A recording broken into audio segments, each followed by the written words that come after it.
دیتا ہوں کہ قضا نماز ادا کرنا ویسے تو ویسی ادا کرنی چاہیے جیسے عام آپ نماز پڑھ رہے ہیں، لیکن فقہا نے ضرور یہ لکھا ہے کہ بعض اوقات کثیر قضا نمازیں باقی ہوتی ہیں اور نفس ان کی کثرت کی وجہ سے ادائیگی میں سستی کا مظاہرہ کرتا ہے۔ ایسی صورت میں اگر ان نمازوں کی ادائیگی کے سلسلے میں تخفیف سے فائدہ اٹھا لیا جائے تو نفس باخوشی راضی ہو جائے گا، اور بہت بہتر ہے کہ وہ نماز میں تخفیف کر کے نفس کو راضی کرتے ہوئے تاکہ یہ مسلسل ساتھ دے اور جلدی جلدی نمازیں ادا ہو جائیں، اس چیز کو اختیار کرنے میں حرج نہیں ہے۔ تو تخفیف یہ ہے، نمبر ایک، جب آپ قضا نماز شروع کریں تو ثنا اعوذ باللہ بسم اللہ چھوڑ دیں، براہ راست الحمدللہ سے شروع کریں، علم شریف پڑھیں، سورت پڑھیں۔ اب آپ رکوع میں گئے تو رکوع میں 3 تسبیحات کے بجائے صرف ایک بار تسبیح پڑھ لیں، لیکن اس میں ضرور ہے کہ جب آپ رکوع میں آرام سے پہنچ جائیں اب تسبیح پڑھیں اور ختم کر کے پھر کھڑے ہوں۔ ایسا نہیں کہ اوپر سے پڑھتے ہوئے گئے اور بس یہ رکوع میں گئے اور اٹھ گئے، اس سے پھر فرض پورا نہیں ہوگا۔ اسی طرح سجدے کے اندر دونوں میں ایک ایک بار تسبیحات پڑھ لیں۔ دوسرے اس میں ایک مزید تخفیف یہ ہے کہ آپ جیسے آپ نے خود کہا کہ تیسری اور چوتھی میں الحمد کے بجائے 3 بار سبحان اللہ کہہ لیں۔ اس پہ کلام کرتا ہوں لیکن ایک مختصر سے بریک کے یہ ایک بہن کو بتا رہے تھے کہ قضا نماز میں تخفیف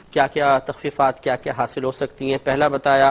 کہ آپ ثنا، تعوذ اور تسمیہ چھوڑ دیجئے، رکوع اور سجود میں ایک ایک بار تسبیح پڑھیں 3 کے بجائے،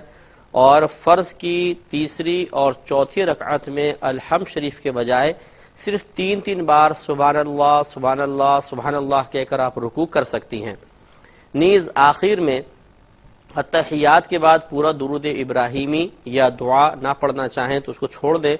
اور صرف اللہم صلی علی محمد کہہ لیں، یعنی اتحیات پوری پڑھیں، اس کے بعد اللہم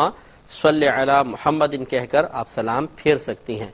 وطر کے اندر 3 رکعتیں ہی پڑھیں گے، جس نے آپ کو بتایا کہ 1 رکعت وطر پڑھ سکتے ہیں اس نے غلط کہا، لیکن یہ ضرور ہے کہ تیسری رکعت میں دعائے قنوت کے بجائے آپ 3 بار صرف یوں کہہ لیں رب اغفر لی رب اغفر لی رب اغفر لی، یا اللہم اغفر لی اللہم اغفر لی اللہم اغفر لی،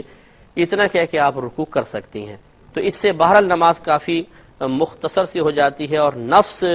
آسانی کے ساتھ نماز کی ادائیگی کی طرف مائل ہو سکتا ہے۔ یہ ایک تخفیف والا طریقہ ہے، لیکن افضل اور اولا وہی طریقہ ہے کہ آپ پوری نماز پڑھیں۔ لیکن اگر